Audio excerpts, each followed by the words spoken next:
What is up, everybody? Welcome back to another Show Me Football, Mizzou Football post-game show. I am your host, Josh Fann. Today I'm joined by none other than Brayden Dowers, and holy freaking cow, Mizzou pulls it off. 30-27 victory over the Kansas State Wildcats at home in thrilling fashion. A last-second field goal by Harrison Mevis seals it from 61 yards out, an SEC record. Longest kick ever made in SEC history on Faroe Field by Harrison Mevis. Harrison Mevis deserves all his flowers, and he deserves to be forgiven for all the past slander we've given him for the missed kicks. They've been frustrating as hell, but that's why Drink continues to put Mevis out there, is because he can make kicks like that, and there's not many kickers in college football that can make those kicks. Harrison Mevis is one of them. Has he been frustrating lately? Yes, but there's so much more to talk about when it comes to this game, but Brayden, I'll just go ahead and ask you, what are your initial thoughts after that win? So last week I said right before we went on an entire hour-long rant about how Eli Drinkwitz was such a terrible coach, how the Middle Tennessee game was fucking terrible. I said before all of that if we go out and beat K-State, everything that we say past this point is nullified. Everything that we said last week is no longer true. There's a reason Connor isn't here. It's because he's not even responding to us, because he's pissed that Drinkwitz is back. I have never been more happy. Never a doubt in Drink. I have never been more happy to just blow $40 in my life when I put down a parlay that included K-State. I put a $30 parlay down on that, and then I put a $10 bet on K-State to win by more than 2 or something like that. I had my dad put that bet down when he was in Illinois. I've never been more happy to be wrong, ever. Like, it is the best. This is the biggest Mizzou win that I can really remember since, okay, so the LSU game was big, but that LSU team really wasn't that good that year. Yeah. Like, this is a statement win. K-State is going to go into the Big 12 schedule, and they're going to be an 8-4, 9-3 team, and we're going to be one of their losses. This is Eli Drinkwitz's signature win. Harrison Mevis broke the record. He missed a 52 or 54-yard field goal in the first quarter. 54, I think. And we were bashing Drinkwitz, like, why the fuck are you trotting Mevis out there? He goes and hits a 61-yarder at the end of the game. I don't care if Harrison Mevis misses a kick for every single kick for the rest of the year. He won us this game after Drink admitted that delay of game was completely his fault. That play pissed me off. If Mevis Mizzou had lost, bailed him out. Completely. If Mizzou had lost, people would want Drinkwitz fired. Oh yeah, for that mishap. People were already putting Drinkwitz on the hot seat prior to this game. That would have sealed it for a lot of people. That right there. But it didn't matter because Harrison Mevis drilled the field goal, and you mentioned Mevis bailed him out.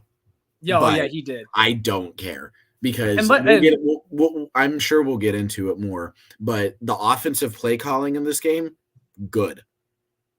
Yeah. I'd say I'm not going to say that it was great. I'm going to say that it was good. It was good offensive play calling. There are still a couple mistakes and decisions, but overall, it was an extremely well-coached game. I'll say that. I'll say, too, that field goal from Harrison Mevis, that thing looked like it probably was going to be good from, 65.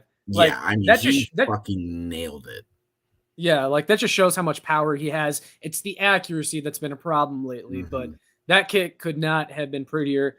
You mentioned K-State, how this is Drinkwitz's signature win, the signature win. In the past, people would say LSU, okay, they weren't that good.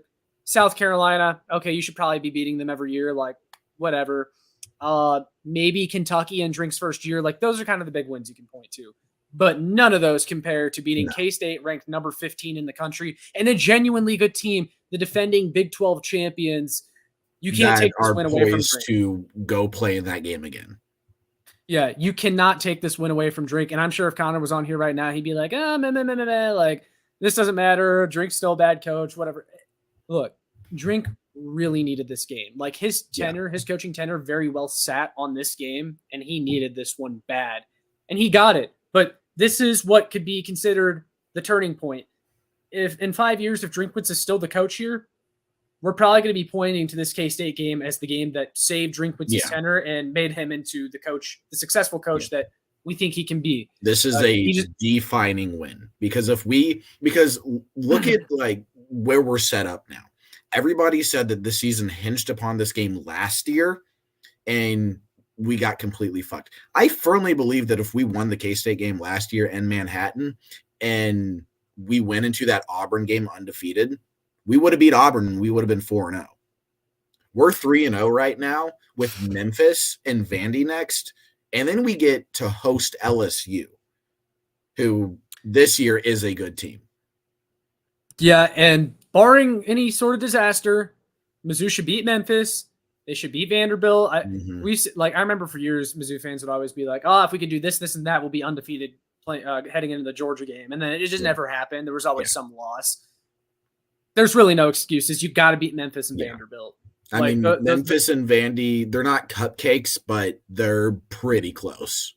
Yeah, I mean, Vandy lost to Wake Forest. They were in a dogfight with Hawaii. Like, Vandy's not good. Memphis almost lost to Navy. They beat Navy, right? Yeah, they beat Navy, but they did not look good against Navy. Yeah, and that game will be at the Dome in St. Louis. I think that'll be a fun environment. Mizzou needs to come out with a win in both of those games, and then they should be big.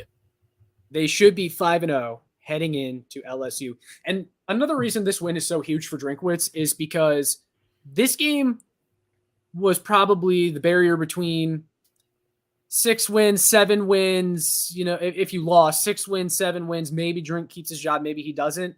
And having a great season, like 8 or 9 wins this year. Like the ceiling for this season has been raised by the fact that Mizzou won today and beat Kansas State. Like that was the first game on the schedule. That was going to be their first big test. It was the first game that mattered on the schedule. Yeah. And now that they've won and they beat a top 15 opponent, they've shown that they can do it. Their motto all offseason has been something to prove, SDP. Well, they went out and they proved that they could be really good this year because they just beat a legit team in K-State.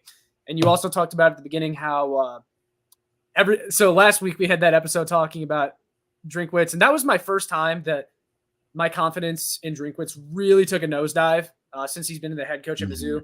I mean, you've been more in the middle than I have. Connor's been all the way on the opposite end. I've been on the side of like Drinkwitz needs time. Like, I think he can do this. We've seen signs that he can be a really good coach, really good recruiter, and so on. But this year really needed to be good. Like, I couldn't sit around and defend 6-6 seasons any longer. I feel really confident after this game that Mizzou can finish much better than 6-6. And everything from that past episode, like you said, it's nullified. Like, we won. Like, I all week I was prancing around calling him Drinking 6, Eli 6 wins, and all these nicknames. And then he goes out there and he does that. But I've really been with Drinkwitz this entire time. And this game just feels really good to me as a fan because it means that I was right this whole time. Like, I stuck with Drinkwitz through thick and thin. And he won the game that he was supposed to, that he needed to win. Now, of course, we still have, it's a long season and the job is not done yet. He has to go out there and execute and win some SEC games and all that. But you feel a lot better about them doing that after today and the performance that we saw. I think that momentum in college football is like for an entire season is way more prevalent.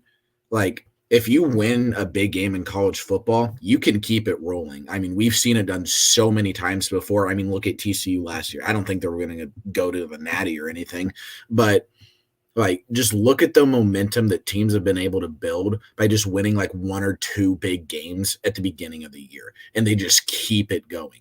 I think that Mizzou's primed themselves for a really good spot like that. Having Memphis next week, you can't overlook them, have to go beat the shit out of them in the Dome.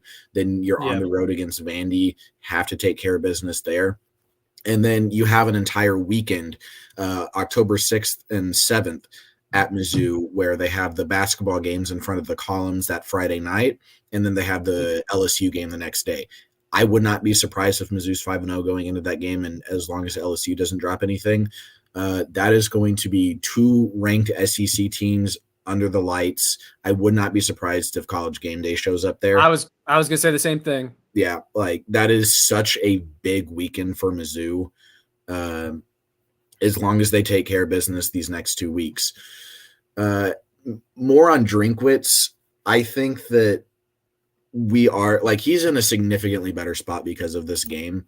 I'm still on he needs to get one more this year, whether that be LSU or hell, I'll even throw out Tennessee or Arkansas. They haven't looked the greatest this year, but if we can beat them on the road, that's another big one. We have Kentucky on the road. I think that is a very winnable game. I thought that was a very winnable game before this. Like there are definitely ways. Like the only game that I really don't see us standing any shot is the Georgia game. But I'd like to see a little bit more out of Drink because like just a more definitive win.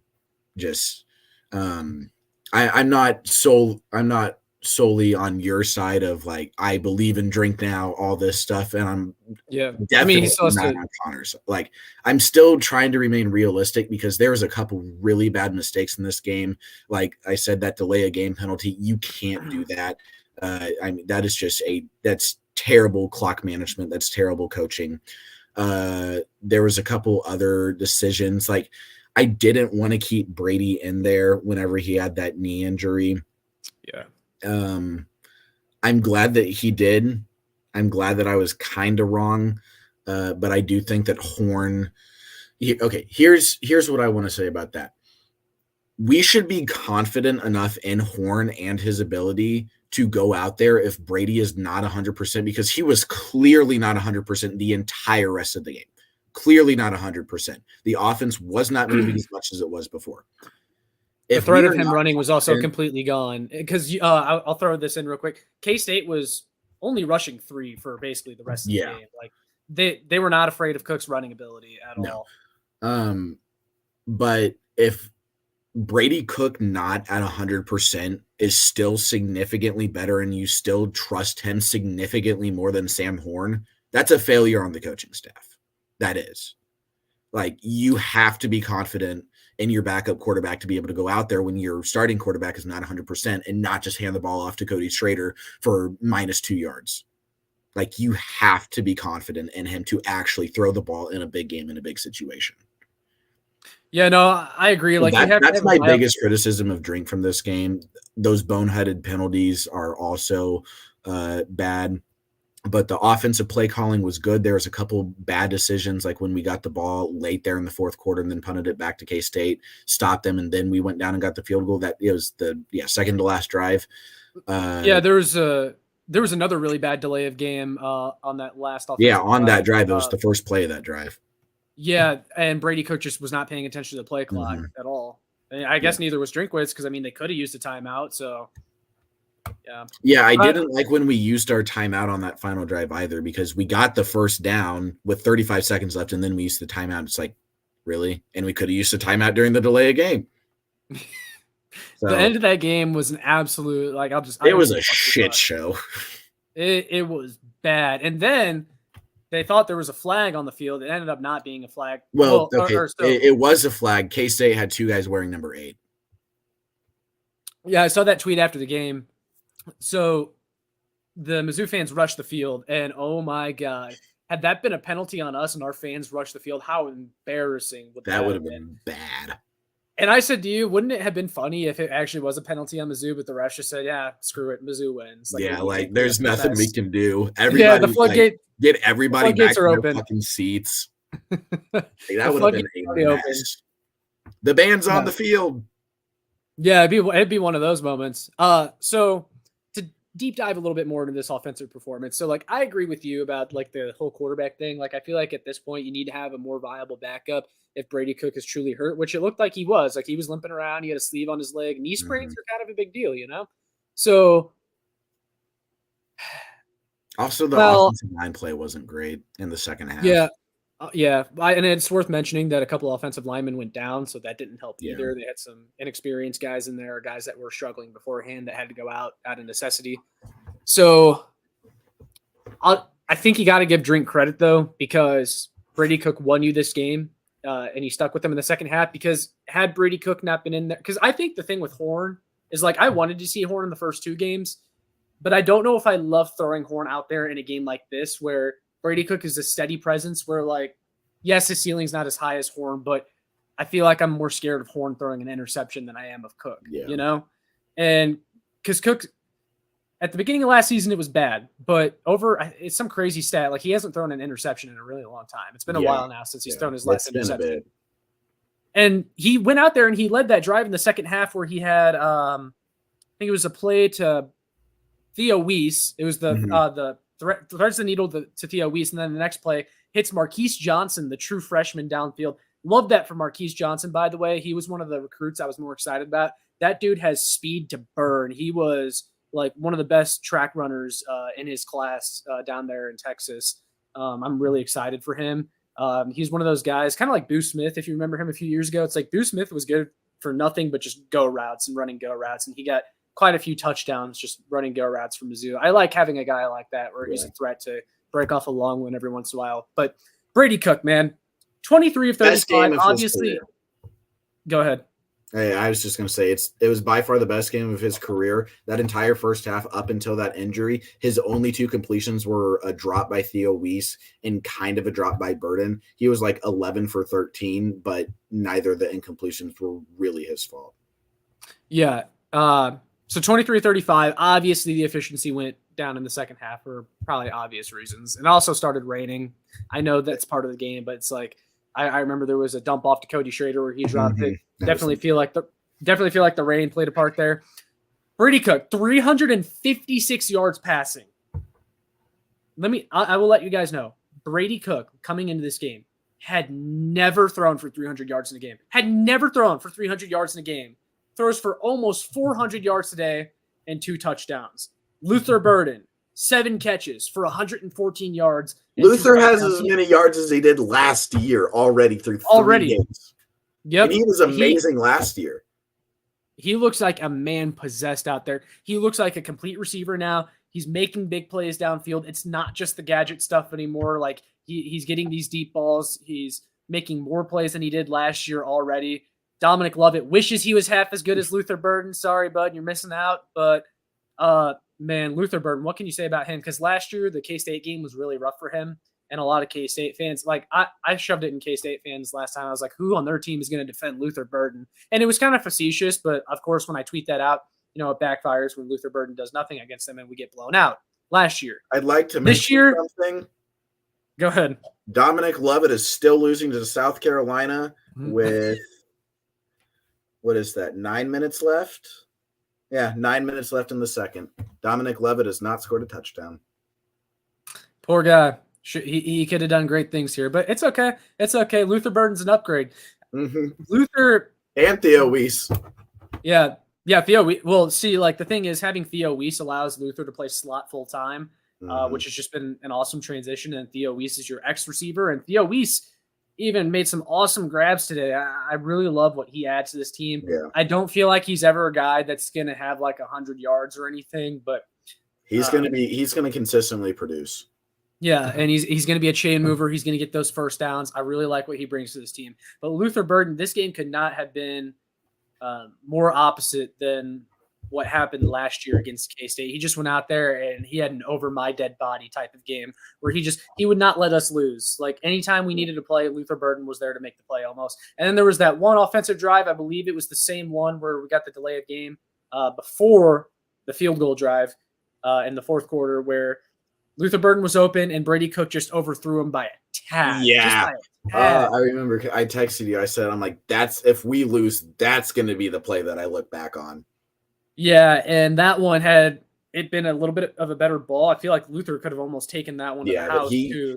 Yeah, I mean, he just had to get rid of the defender right behind him. If he beat him, then he was gone. Yeah, he had quite a bit of separation, and I trust Luther's yak ability to probably break that tackle and go to the end zone. So it doesn't matter. We still won regardless. The play calling. Through the first 2 weeks, this offense looked horrible. Oh, not horrible, but like it looked the same as last year. No one was encouraged. No one was encouraged by the performance against South Dakota or Middle Tennessee. They almost lost that. And everyone's like, what's going on? Like the offense is supposed to be better this year. You made all these upgrades on the offensive line. You brought in Theo Weiss at receiver. You have all these talented receivers in your room. Like, what's going on? Brought in an offensive coordinator. Nothing's changed. And people were questioning Drinkwitz if he was holding back the playbook. I doubted that just because I feel like, well, when they asked Drinkwitz about it, he said no. And I feel like you're not giving anything away, even if you answer yes. So it was just kind of peculiar to me how he would say no, they're not holding anything back. And I'm like, okay, cool. So this is the offense. We screen plays and runs up the middle. Like that's what this offense is. Today, they looked like a completely different offense. And I think it's safe to say that they were holding back a little bit in those first two games. I know you said some quote Drinkwitz had after the game about it's chess, not checkers. When someone asked him about, he's like, write what you want, but it's chess, not checkers. Yeah, and so I feel like that kind of confirms that they had all this waiting for the K-State game. They had this K-State game circled. They knew how big this game was as far as the rest of the season goes. Like they needed to have this one, and it just kind of feels like they saved everything they had for K-State, and it almost cost them the Middle Tennessee game, and that would have been bad. But that's one of those moments where they got caught looking ahead againto Middle Tennessee. Yeah, they definitely did. They got caught looking ahead, and that's kind of why I don't want to say that they're going to beat Memphis and Vanderbilt outright. They got to go out there and take care of business. I've seen crazier things happen before. So I remember we were supposed to be. Yeah, it was a Vandy game after we kicked the shit out of Ole Miss. Yep, that one. Well, and then also we were supposed to be undefeated heading into Georgia, and that got brought off the table when we lost to Wyoming in week 1. So they have a chance, man. And I agree. I think College Game Day would be happy to come to Columbia for. I mean, I would assume we're going to be ranked next week.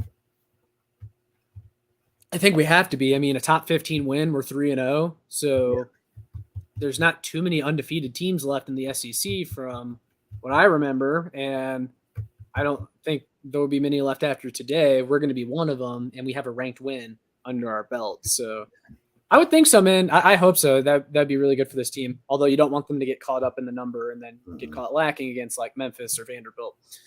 Other things about the offense, the run game really was not there today at all. Cody had that one big run, but outside of that, there was nothing. He had the one big run.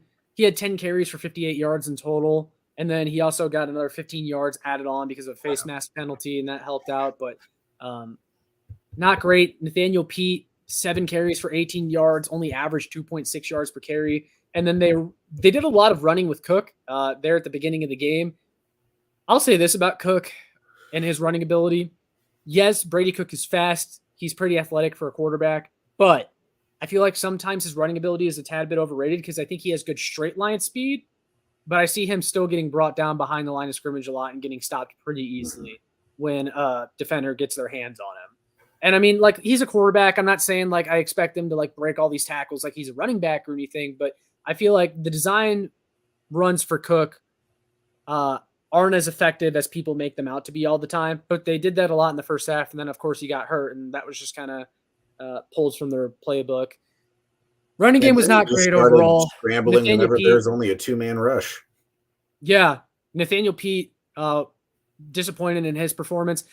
Nathaniel Pete's also pretty fast, but he struggles to turn his hips and turn upfield on those outside runs, and they just keep – it reminds me of Clyde Edwards-Helaire on the Kansas City Chiefs. Clyde Edwards-Helaire is not athletic enough to run an outside zone run scheme with him, and so like he's just always getting met at the line of scrimmage, just too slow to turn upfield. Nathaniel Pete is the same way.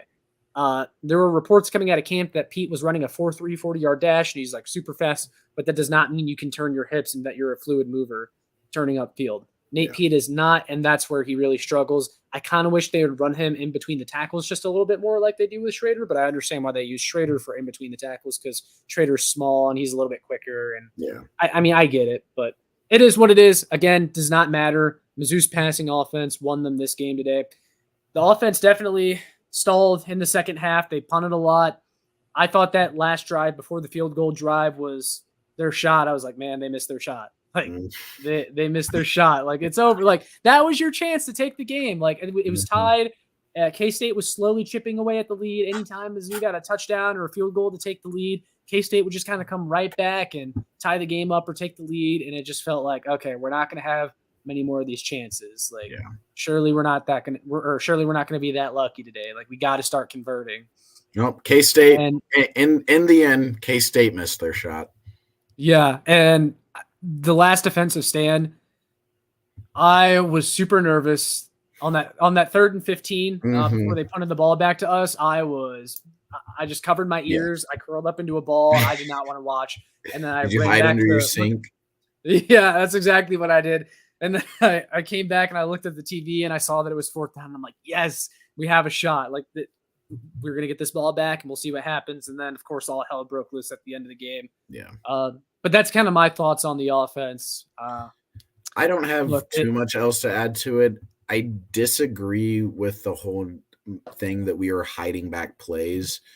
My biggest thing with that is that we still saw a decent amount of screens and a decent amount. Well, it was significantly less than the first 2 weeks, but we still saw a decent amount of screens, a decent amount of just boneheaded dumbass runs on 2nd and 9, 2nd and 7 that only got like 1 or 2 yards. And then we'd put ourselves in terrible 3rd down situations, which that was the biggest issue of the offense today. They couldn't get 3rd downs, which is the bane of every single team. No team that I like can ever convert a 3rd down.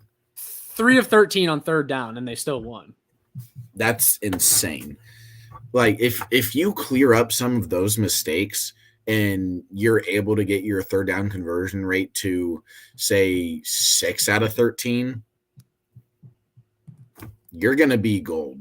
I mean, it should have been a double-digit win, and I told you that at the end of the first half. Like, this should have been a double-digit win. There were multiple opportunities where we should have gone up by more. Brady was airing the shit out of the ball. He was just slinging it left and right. He looked great in the pocket. There was a couple times where there were broken plays, and he just maneuvered around in the pocket and was just able to find people.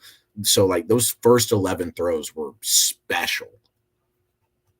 Yeah, the offense – They did enough to win this game, and that's that. For sure.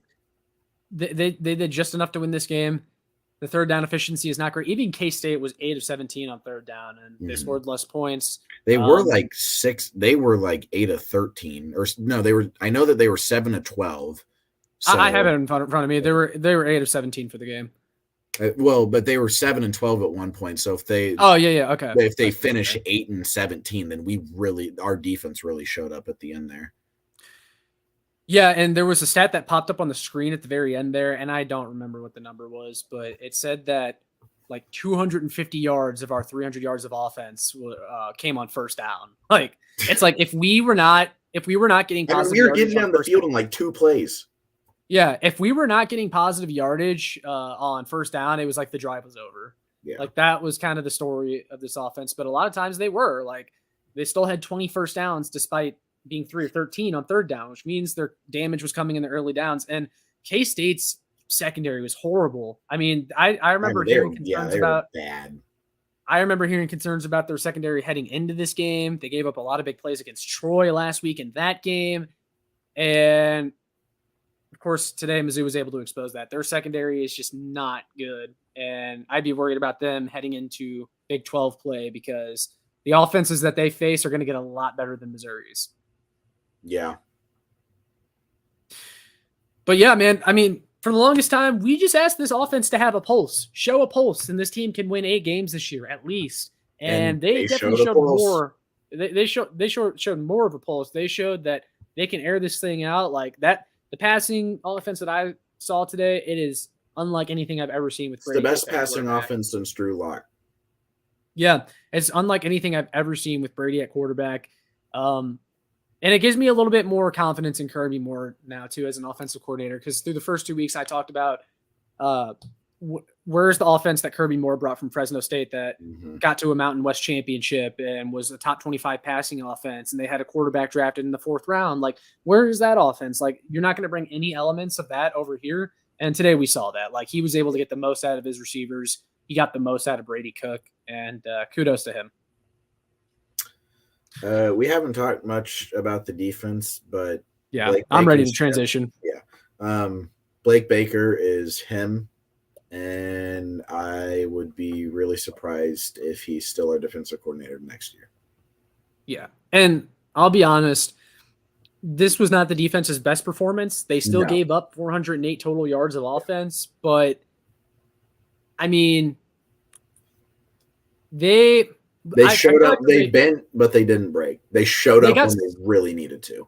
They got stops when they needed them, and I have to give them credit for that. They got the stops when they needed to for Missouri to win this game. Anytime their backs were like truly up against the wall, they seemed to come out on the winning side. There was a few times where like the first K-State drive where Jalen Carley's tips the ball and it somehow ends up in a K-State player's hand. Carley's had a bad game because there was another touchdown to that Sinnott. Yeah, he lost him in coverage. Yeah, just completely lost him. Like, there's a couple of those where it's just like, Jesus, dude, you've got to make that play. Yeah, the thing with Carley's, I've always been frustrated with him because he's a big hitter and I love his physicality. Gets lost in coverage constantly. But, there were some Mizzou moments from the defense. It's like, oh, my God, like the touchdown at the beginning. Like, that should have been a stop. K-State should have only gotten 3 points out of that. But they got stops when they needed to. I'd say their biggest weakness today was not being able to get pressure on Will Howard with just 4. Like, they really didn't get pressure until they started blitzing. And, of course, when you blitz, you kind of leave the middle of the field open. And I'll tell you what, this team could not cover a slant route all day. Like, K-State was just getting a bunch of chunk plays just off of running slants. And then Sinnott, the tight end for them, he was absolutely killing us. Like, seemed like no one knew where he was. He kind of cooled off in the second half and had 2 or 3 drops. But, I mean, those first we tightened up. Really, it was just annoying. And also their backup quarterback that they brought in for runs, he never threw the ball once. Why weren't we stacking the box? I was pulling my hair out, like, because it's like, this defense is going to run it this offense is going to run it every single time they bring in Avery Johnson. Mm-hmm. So why aren't you selling out to stop the run? And then Will Howard was clearly injured. He was banged up too. Half. Yeah. He was clearly injured, and we still, like, he was kind of a statue for the second half, and we just could not get home on him. Mm-hmm. Like, that's one thing I am a little bit concerned about with this defense after this game. Now, I know K-State, they have always been good along the line of scrimmage. That's one of their strengths. So they have a really good offensive line, so that should be noted. But you're going to face some good offensive lines in the SEC too, and I would like to see this team get a little bit more pressure. One thing that I would like to see is Darius Robinson move back to defensive tackle. He is not a defensive end. It's kind of like similar to the Chris Jones situation from a couple of years ago on the Chiefs, where it's like, okay, can Darius Robinson play defensive end? Yes, but he's best at defensive tackle. So you're getting worse at defensive tackle while maybe getting marginally better at defensive end. I'd like to see them let some of these defensive ends loose, some of the younger ones on the roster, and just move Darius Robinson back to the middle where he's most dominant. Because this team should have got more pressure today than it did, I feel like. And when they did, it was because they were blitzing. Dalen Carnell was involved quite a few times, getting pressure on Will Howard, blitzing from the defensive backfield. So that's one complaint I have from the defense today. The passing defense was it was spotty, but they couldn't cover slants. Yeah, I thought the linebackers played pretty well, though. And even though K-State had 138 yards rushing, had a few missed tackles. And I think that was our biggest issue today was the amount of missed tackles, because there were so many times where we'd hit guys in the backfield, but we just wouldn't wrap up. And there were multiple times where it's just like, that should have been a tackle for a loss. That should have been a tackle for a loss. There's just way too many of those that got really annoying and they stacked up. But like you said, I think that the passing defense, again, they showed up when they had to. That's kind of the entire thing of this game is everybody showed up when they had to.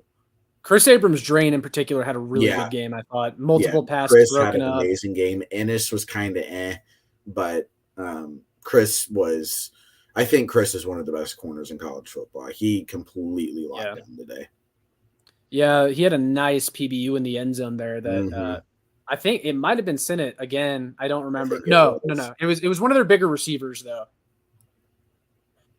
And he had a clear size advantage on KAD, and he just got his hand up there and batted that out of the back of the end zone. That was a really good play. I thought the linebackers were pretty good. K-State had a couple big runs. You mentioned some of its missed tackles, but I thought this team did pretty well for the most part. And I also attribute some of the missed tackles just to it being early in the season. Like you're just getting back to football. I think the tackling will kind of clean itself up as the season goes on because these guys don't really hit in fall camp. They don't really hit in the spring game or anything like that because they're not trying to get injured. So I think the tackling will get cleaned up. This defense, it did not have a perfect game by any means, but they were good enough for Mizzou to win, as well as the offense. And man, I cannot overstate how huge this win is for Eli Drinkwitz. It's also huge for the bragging rights as well, because K-State was really hanging last year's game over us. Their fans were talking all kinds of stuff. Mookie Cooper had a quote after the game about how they shoved it right back in their mouth. A lot of people were talking. And this game's getting Mizzou a lot of national attention. Like I scroll through my timeline on Twitter, and I see some stuff from ESPN, from all the big college football accounts. Trending for and this is an awesome win. Like you beat the defending Big 12 champions. That's no small feat. Yeah. We just got to keep it rolling. Beat Memphis, beat Vandy, and then LSU. It's war. Yeah, I'm so happy for this team. Like we needed this win so bad. I've been a believer in Eli Drinkwitz for the longest time, and we really needed this one. He needed this one. This was very important as far as his job security goes. They interviewed him post-game, and you could just tell it was a massive weight off his shoulders winning this game. And just from the body language of Drinkwitz and a lot of Mizzou players, you could just tell they really needed this one. Hey, Josh. Go ahead. Dominic Lovett's losing 14-3. He could have stayed. Oh my God. I really wanted to say that South Carolina might be able to beat Georgia today. It was in the back of my head. I'm like, I could see this just being Georgia's, I could see Georgia really overlooking South Carolina this week. And they're losing at 14-3 at half. Yeah. And Bama's still losing to USF. I will laugh so hard. Delayed. I will laugh so hard if that holds. I want to read this quote. This is from Power Mizzou on Twitter. This is a quote from Brady Cook after the game.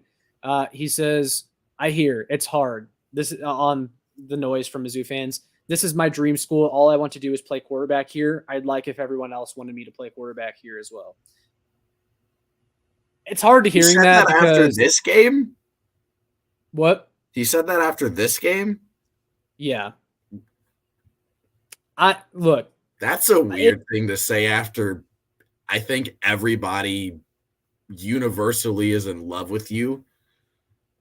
It's hard because, I can't lie. I've been one of Brady Cook's biggest doubters. I've been one of the people, really hard on him.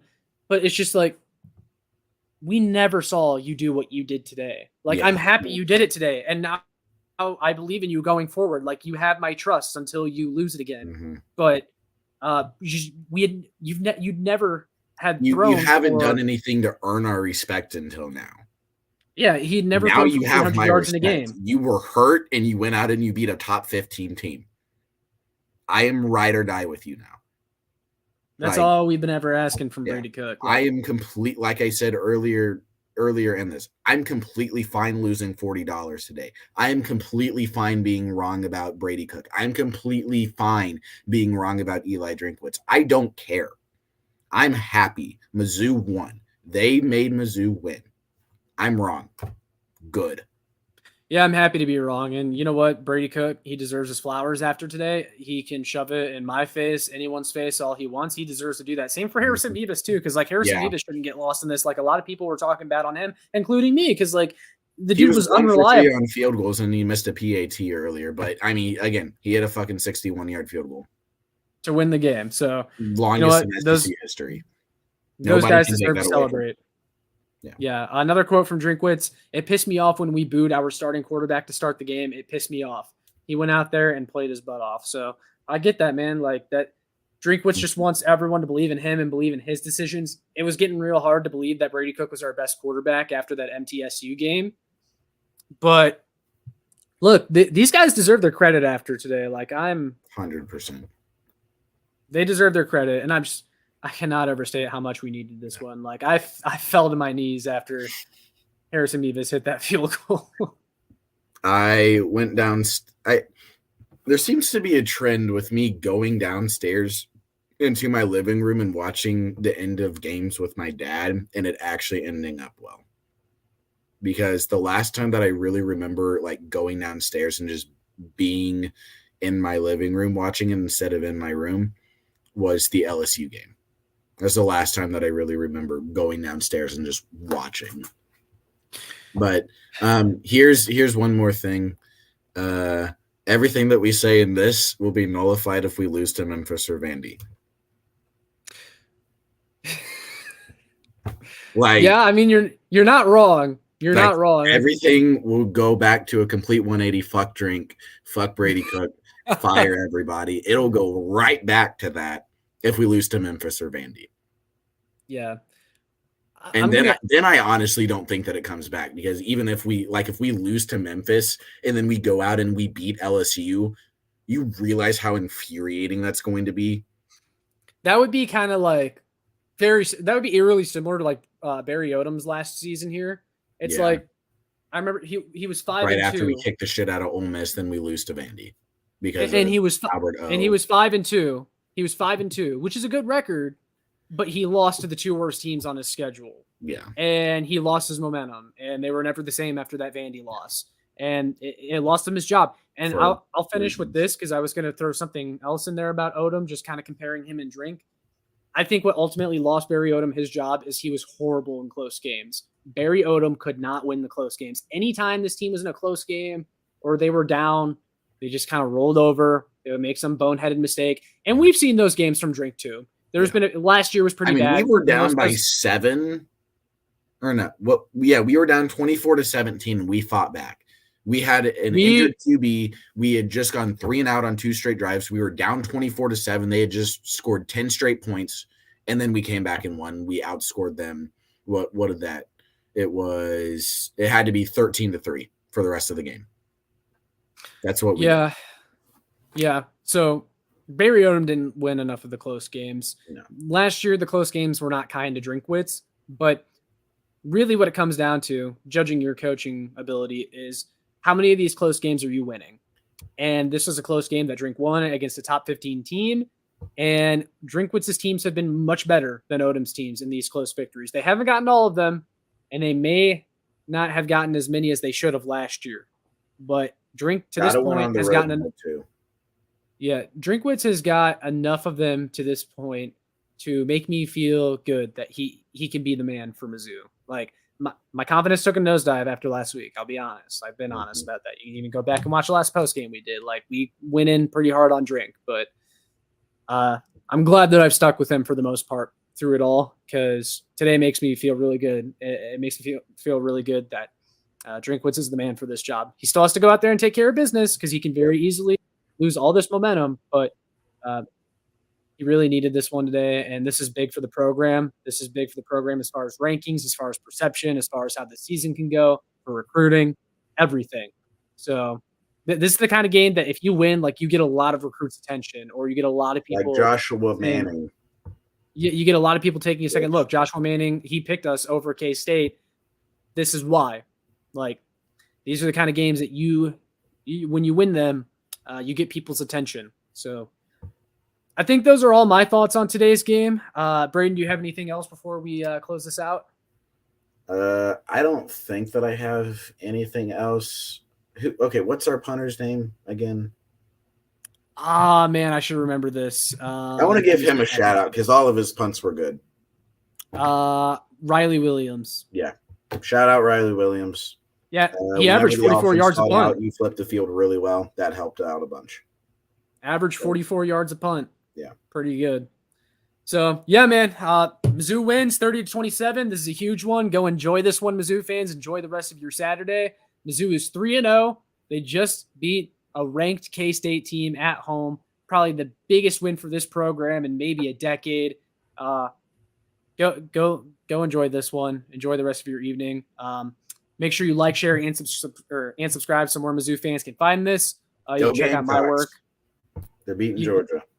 Yeah, go Gamecocks. You can check out my work on showmefootball.com. And then I'm sure Brayden would love for me to plug Show Me Movies. Yep, I will be releasing a video on the end of season 2 of Winning Time tomorrow. Yeah, so he's cranking out stuff on the movie review channel. I'll link that in the description. But yeah, guys, that's everything. Thank you all for joining us today. We'll see you all in the next one. MIZ. ZOU.